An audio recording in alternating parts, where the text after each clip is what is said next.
Katropa, nasa ating linya po ang ating katropang si Jomar dyan sa parang Maguindanao del Norte.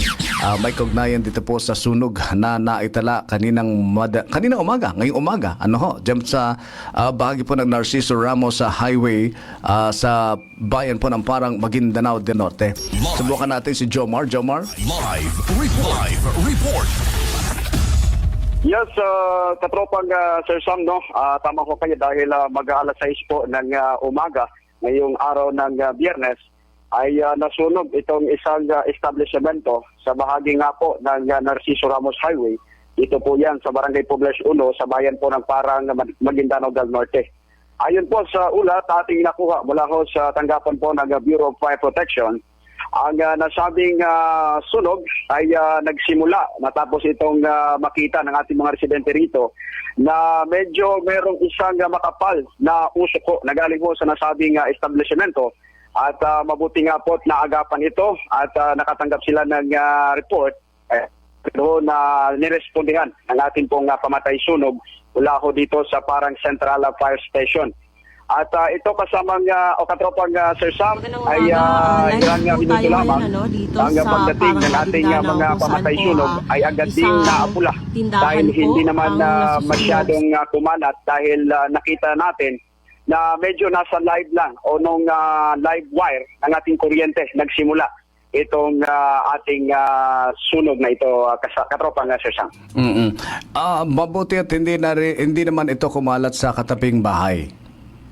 Opo, dahil doon sa ating mga kababayan ay maaga pa lamang ay sila ho ay nagja-jogging at napansin nga po nila, katropang Sir Sam, itong usok na galing mismo dito sa loob ng establishmento at hindi nga po sila nag-atubili na agad na ipagbigay alam dito sa ating mga kasama ng pamatay sunog dahil malapit lang naman din ito dito sa taas na bahagi ng ating parang fire station ay madaanan lamang din ito at maagap itong pumunta, rumisponde, dalawang tangke na natin po namang BFP ang rumisponde kaagad dito sa nasabing establishmento para maapulak agad itong nasabing sunog. Ano yung establishment yan?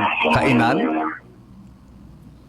Kainan ba ito? Yes, Kainan ba yan? Or ano ito?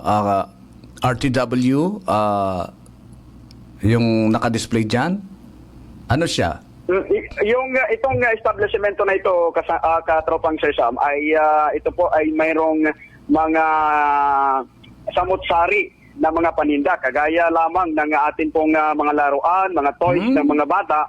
At mabuti nga po, katropang Sir Sam, dahil hindi po yung apoy ay hindi mabilis na kumalat. Dahil kung mabilis ito na kumalat sa katropang Sir Sam, ay hindi lang itong isang establishmento dahil mayroon pa itong katabing malaking establishmento. So dry goods, RTWs, parang gano'n, no? Yung mga paninda nila dyan, no? Opo, tama po kayo, katropang Sir Sam. Okay, walang natutulog dyan sa loob? Wala naman pong natutulog na nasa loob dahil nakasarado pa ito.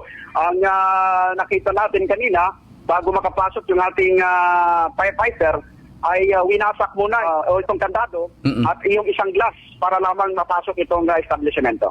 Ito ay, ang location nito, kasamang katropang Joe, ay ito yung pagkapapunta ka na galing ka ng palengke, papunta ka na pababa ka na ng Nituan? Tama ba ako? Tama po kayo, katropang Sir Sam. Ito ay kaharap ng isang gasoline station dito sa bayan ng Parang. Pagka tayo ay galing sa Barangay Poblacion 2 at tayo patungo ng Cotabato City, ay nasa left side natin, katropang Sir Sam. Yes, kaya familiar sa akin yung hagdanan. Kasi naka-flash dito sa ating screen ngayon yung video na courtesy naman ng ating mga katropa sa Kutang Bato. No, familiar sa akin itong itong hagdanan pat saka yung location. No, so ayun,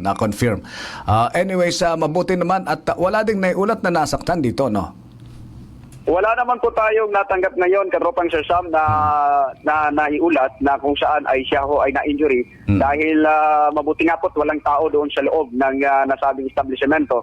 At sa ngayon, inaalam pa natin na Katropang Sir Sam kung magkano yung naging danyos nitong nasabing sunog. Okay. Joe, thank you so much sa pagpapaunlak sa ano na ito, sa mga paghingi namin ng impormasyon, mga detalye kaugnay ng sunog na ito dyan sa Parangha. Magandang umaga. Magandang umaga, Sir Sam. Maraming salamat. Yan po mga katropa, si Katropang Jomar. Live report. Mula sa Parang Maguindanao del Norte, direkta po nyo, yung pong ulat na iyon.